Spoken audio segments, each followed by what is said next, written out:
Well, I created a problem.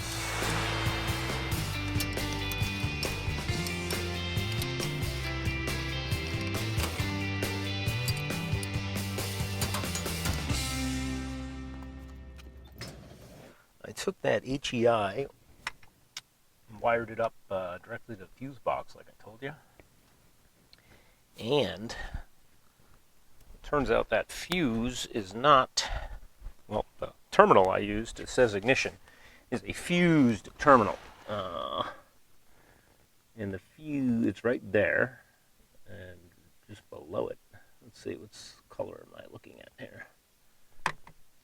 It is that what I just did? The yellow wire? Yeah, so both of these go dead. Okay, so both of these are fused off of this. It's a 10 amp glass fuse for my backup lights. And so what happens is I put it in reverse yesterday and the car died and popped that fuse. So there's obviously too much load with the HEI and the backup lights. So typically some fuse boxes will have that ignition terminal and it's unfused. That's what you want. You want power. So I don't think this box has anything I can use. So my other option is to go wire in a relay, which is 100% the right way to do it. Or I go trace that wire like initially could have done and just run a thicker gauge wire. Yeah, sorry for that interruption. My agent was calling. You know, a really big deal going on. Can't talk about it. Or it was just nothing. So by the power of my service manual, where you can see number 3 there, they're calling it purple, 12 gauge purple. Mine is not purple. I actually have a determined to be some sort of a reddish pink. I thought it was a brown because these 12 gauge browns, if you go over to, this was the one they were using at the HEI. It's brownish here, turns to kind of yellow here. So I know it goes down in the harness to starter, back up. And then I was pulling them out of here and I noticed, let's see if you guys can see that. On the red one it says, do not cut resistance wire. Interesting. So that must be the wire. But somewhere I'm going to cut away, well, this is not cut away, this is brand new. I'm going to peel away and cut away the tape. I want to see where this goes to red. Actually, what I'm going to do, you know what I'll do? I probably will cut away, but I'm just going to check resistance from this wire now that I have the bulkhead disconnected. That wire to the terminal is pink. And if I have resistance, that's the wire I want to use. And that's going to feed my relay. They say it's okay, even though it's a resistance wire. I'm not sold on that. Because the relay still needs 12 volts consistently, doesn't it? Interesting. I don't know, tell me what you think, if anybody ever cares. Oh yeah, and I forgot to show you my seam ripper. Comes in handy for cutting out tape and harnesses. This is for sewing, go in your wife's toolkit. Not all women sew, Michael. And then you just cut your tape real easy. So that somebody mentioned that on somewhere on the internet. Love it. Okay, let's start that over. Get some audio this time. So, that is in fact the wire. Let me put it in my new tray here. My new grip mat tray. Let's see. So we've got about 1.8 ohms, probably because it's all loose. Let's get a, yeah, there she falls. But it's this terminal. It's going to be this terminal here for me. It is a pink wire, pinkish red, not purple, according to GM and most other sites. And that's yellowish to brown over here. So somewhere in that harness, even though my manual doesn't show it pink or red, but that's the one that says resistance wire on it. So I'm going to have to my relay is going to go here, so I'm probably going to cut it here. I'm going to check my resistance value of that length. I'm going to compare it to a normal wire about that length and see what if that's normal. Seems a little high, doesn't it? Yeah, that's definitely some resistance there. But that's its job. That's what it's doing. So this is only like 1.5 feet long. So it's kind of similar. You know, we got 0.2 ohms. So let me cut that resistance wire. See if I can drop the. It's either that or I got to back the terminal out. It'll work, people are saying, but you're going to trigger that relay with 12 volts. If that's. You're just moving the problem to the relay, aren't you? Or is the relay going to absorb some load? Nobody mentions this. They just say, yeah, throw a relay in it. Use the same wire. Yeah, as usual. Okay, so cut it about there. Went down to 1.4 ohms. And also look at what I discovered. This is how the drop-in resistance, or it's aluminum core. It's not copper core. Remember I was talking about that the other day? Aluminum core wire. Interesting. Well, I'll fucking wire it up the relay, see what happens. Battery. I checked it here at the battery. I checked it at the post.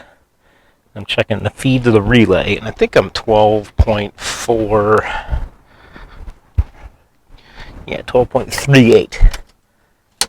Key on. 1217. I saw I hit 9 there. Now let's go swap it over to the resistance wire coming from the ignition. Took it off of there with my resistance wire. Okay. I have nothing because the key is off. Key on. See, it's 11.95. I saw 8 in there. 8.5, 9. I could trigger it and we could watch it, but the fuse box does the same exact thing. So I don't think that resistance wire is making a difference, honestly, but maybe it is. Maybe a little bit. I'm just going to leave it as is. I'm going to mount that relay, clean up my wiring, and put a 10 amp glass fuse back in the fuse box. So that's just what is involved in proper HEI, I guess. The reason I didn't do the terminal here is these are a special terminal, but I did find one. Let me show you. I was working on my buddy's 1970 Scout, and this is a typical terminal for that era. That little tang is what holds it in there. So in that bulkhead connector, that's what this is. Now my plan, when I held on to this, was to pick all that out there. And put that down so you can see a little better. It's, you know, it's a different crimping style. It's like a professional factory. They make a tool for it. There it is. And so, you know, in a bind, I was going to use this. Still might have to. We'll see. But and run a fresh wire from that bulkhead up to that relay. But I'm going to order they make a tool and terminals. You can get those on. I think it's called Amazon. Jungle site or something. And that's how she's going to sit for now. Might do some more taping there. I'd like to get a nice waterproof, where is it? Oh, a little waterproof action, something, a sleeve. Taped up down there. Now I'm going to go inside and I'll show you. I'm going to clean up this glass fuse connection. Now, before I go jamming a fuse in that corroded old terminals there, I'm going to clean it up with a little eco-friendly baking soda and some vinegar. We used to clean battery terminals with this in the shop, and so you get all that crap off of there.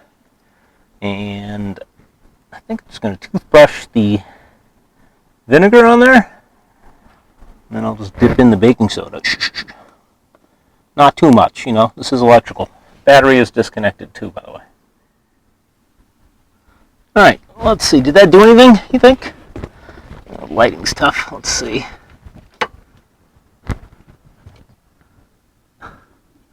It looks awful on camera, but it looks like it might be a little green in there. Yeah, I tried a little sandpaper even.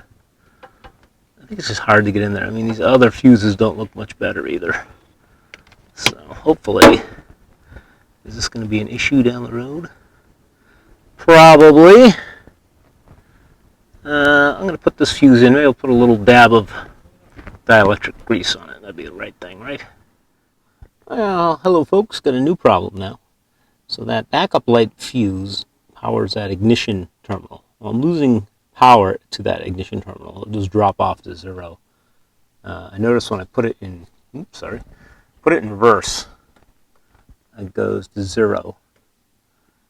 So that's interesting. So something's going on with the backup light. So I unplugged the backup light switch just past the firewall, and the problem goes away. So it tells me we got a short of some sort in the backup lights. My backup lights, I had an A bulb out, but then I also checked since this was repaired, and no, I don't have any backup lights. So I unplugged the harness hither, and problem goes away. And then we go up. Oh, wait a minute. What's these? Oh, Scotchlocks. Oh, yeah. There's a trailer harness, too, I forgot about. But I've never had an issue up until now, so looks like that might have been dragging on the ground at one point. And we've got like an extra long ground wire. So what do you think we should do here? What do you think could be the problem? Might not be right here. It might be further up the harness to the tail lights on each side, but we gotta fix this. Oh boy, this is getting fun. All right, I cut that out. We got one reverse light. This one's not working, but this is the one. The bulb checks out fine. I have power, but I don't have good ground. The socket's not a good ground. And I also had to fiddle with that fuse box, that fuse. I think that fuse is still dirty. I'm not getting good contact back here. Well, let's fix this ground first. And there she goes. I think it's right in here that gets corroded right in there. Been playing with the wire. This is the ground. Everything else works. Like for the, I think they all share this ground, but running lights and everything. So it's the socket itself, which I've heard these go bad right here. Or I think I've seen that. I should say I heard. It's just. I think you can undo this. It's like a little bullet terminal. Interesting. But now at least I can hang this out here. Put this thing in reverse and stuff.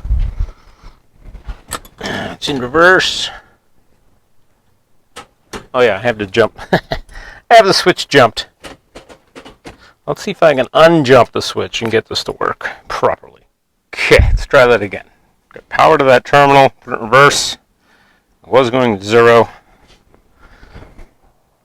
Can you see that? Reverse light works. Okay. So everything works. Switch is adjusted then. I think I just have a shitty connection at that. Let me keep you an eye on this, and I'll go stick my, play with that fuse. Yeah, look at that. Push on it. It's jumping all over the place. Maybe my baking soda cleaning method wasn't as good as I thought. I did do a little carb cleaner in there too.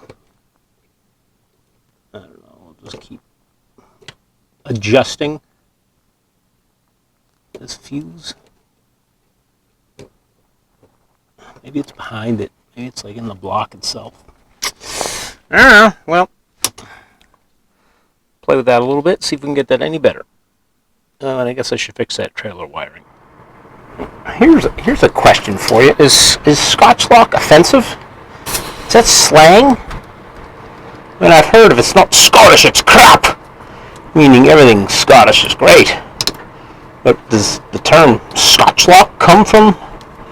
Is it like Polish jokes? Like, how many Polacks take the screw in a light bulb? Is it like that, or is it just the Scotch brand? Is it like Velcro? Velcro's a brand name. I wonder. I might have to Google that one. The reason these are so bad is, I mean, look what it does to the harness. You think you're making and it's pinching the wire, but that's almost broken through now. So they're not a good, and they're not waterproof. Look at, I mean, this is all, if this was New England or the Midwest, this would be all salt corroded. So do not use these, people. They're good in a pinch.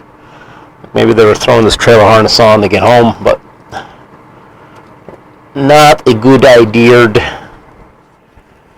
Why the hell would you even bother wiring this in, Mike? I don't feel like buying one. This probably will work. It just needs to be, that will connect. We'll clean it up. And I'll just get that end spliced in, and then I can always splice in a new connector here. At least get it done now. I'm going to try a little experiment here. You'd think somebody in this day and age would have a heat shrink tape. I don't know if they do. I haven't seen it. But I'm going to, because this has the glue in it, I'm going to cut this and wrap it and shrink it on there. See if that works. No, we're going to go with a fail. That was a fail. It just like peeled itself off. Oh well. Someday somebody will make something. Alright, all back together, buttoned her up. 12 volts. Watch this, we're going to go back to 0. Back to 0, wow. Interesting. Let's see what our fuse has. This test light grounded. We've got, that's that fuse. That's that fuse. I got power through the fuse. Oh, and now I got just touching it. Interesting, folks. Interesting. It's just got to be dirty connections here. I fuck with that. And just touch it. Look at it. Just touching that fuse. I bet if I go to reverse, everything's going to work. No? Alright, let's probe that again. Yep, there she goes. It just jumped up. Just touch the fuse, and I get a little spark on my test light. And went back to 0. Is it because I'm grounding it? Let me take that. Is it grounding through my test light? No, I'm just touching it and it sparks. Look at that. Can you see that?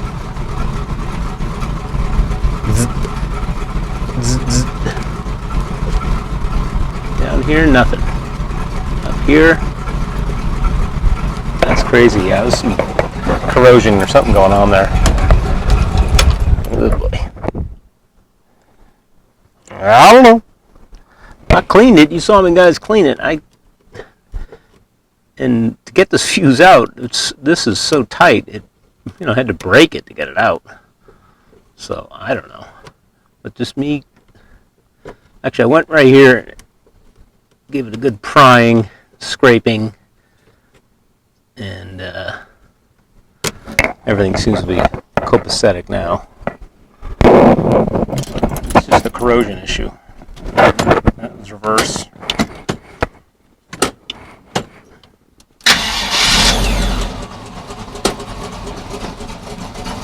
Reverse lights work. I verified. So I don't know. Just dirty. Looking at that fuse right there. I almost feel like taking out the box and cleaning it all up, but so we've got some wiring issues, folks. You check your fuses and make sure they're clean. All right, I'm wrapping this up.